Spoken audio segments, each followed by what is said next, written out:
Recreational access to much of the South Island high country has undergone a major transformation over the last 15 years. This is a consequence of negotiated reviews of the tenure of Crown pastoral leasehold. Upon surrender of their leases, run holders have gained freehold title over better farming areas in exchange for extensive areas being transferred to the Department of Conservation. An integral part of the process has been the creation of public access across the freehold to new reserves and conservation areas.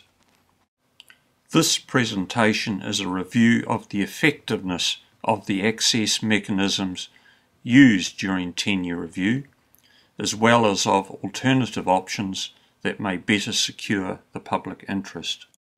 Easements are rights of way over private land. There are many forms of easement that could be used for creating public access to the high country. Conservation and Reserves Act easements are currently favoured by government as the primary means of providing public access during tenure review. Conservation Act easements have been in use for little over a decade. Most, like this access up the weather range from the Lindis Highway, have been working without difficulty. However, there are a growing number of instances of obstruction of public access by landowners. Most obstruction consists of either misleading or intimidatory signage. Since the inception of the snow farm development on the Pisa Range, there have been continual problems for the public trying to access the Pisa Conservation Area. This signage is on the alignment of a registered public foot and vehicle access. What has become clear during this lengthy saga is that the Department of Conservation does not have a will to uphold public rights. After years of complaints, this is the best that DOC can achieve. There are two legal interests over land subject to easements. There are dominant and servient tenements. The DOC access is supposed to be dominant. This signage is a graphic illustration of where real power as opposed to legal power lies. This is why little reliance can be placed upon easements as a means of securing public access. The Ahuriri access over a cliff case demonstrates an extreme dereliction of duty within officialdom. Concerted representations to Land Information New Zealand over a 2-year period to have the proposed easement realigned fell on deaf ears.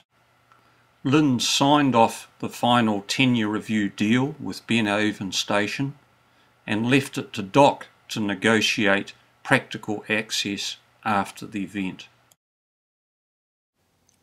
The thin red line, just right of centre, denotes the alignment of the easement from the road to the cliff top. It is rare to find the alignment of an easement shown on a publicly available database, in this case DOC's. There are at least 5 other public easements within the area of this map, however none of them are shown. To locate most easements requires obtaining certificates of title, documents and survey plans. This makes this information effectively inaccessible to members of the public, whereas public roads and reserves are easily locatable.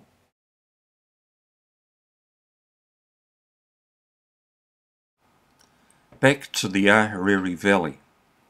Notice the thin blue lines in the vicinity of the river. They are only in the vicinity because they are historic fixed position marginal strips. The river has meandered from its historic course, leaving large sections of strip either high and dry or out in the river. The Crown had its last good opportunity to remedy the situation during tenure review. However, this was not done. As a consequence, substantial parts of the west bank of the river are now freehold to the water's edge. The only remaining solution is for DOC to negotiate the exchange of the fixed position strips for new movable strips along the river banks. This would be entirely dependent on the goodwill of the new freehold owner. The mess that has been left behind to fix at some future date includes a disjointed strip along the west bank. It is disjointed because it appears that officials arranged that this fixed position strip be somehow relocated to the top of the cliff.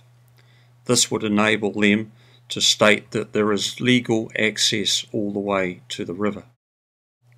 To them, practicality is an irrelevancy.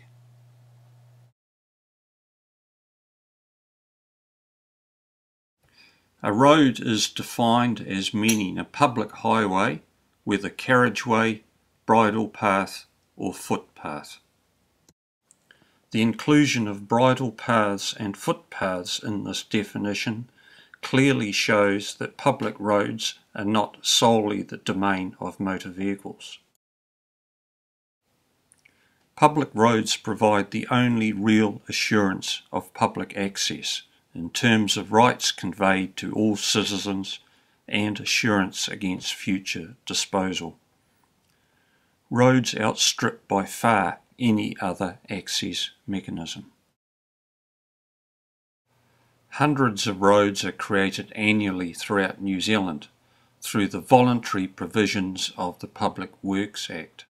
Relatively recent official advice that it is not possible to create unformed roads that may be suitable for walking access is nonsense. Statutory authorisation for such actions are well established. This shows the Remarkables conservation area extending down 2 gullies right to the state highway. This is the ultimate public access provision with the same rights of use over the wider conservation area and the access to it. Designing public reservations in this way is probably the first call for making provision for public needs. This is the extensive conservation area straddling the Roy's Peak and Mount Alpha tops, with a western extension down into the Fernburn.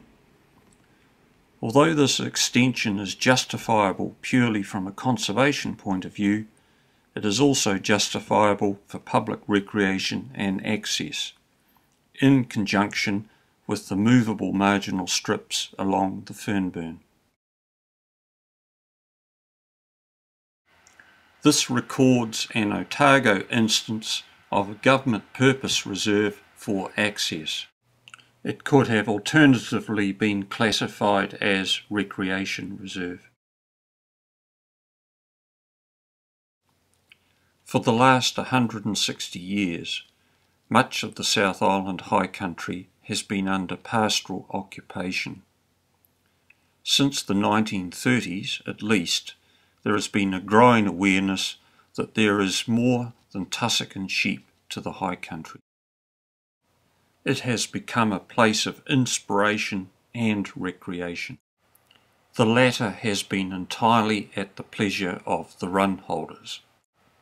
Systematic review of land tenure provides a once-in-a-lifetime opportunity to accommodate a far wider range of land uses, including recreation, than what could possibly be envisaged in the 1850s and 60s. Securing public access to and enjoyment of these lands is now a matter of statutory policy. It is time for more assertive administration, plus the use of mechanisms which truly do secure public access to these lands.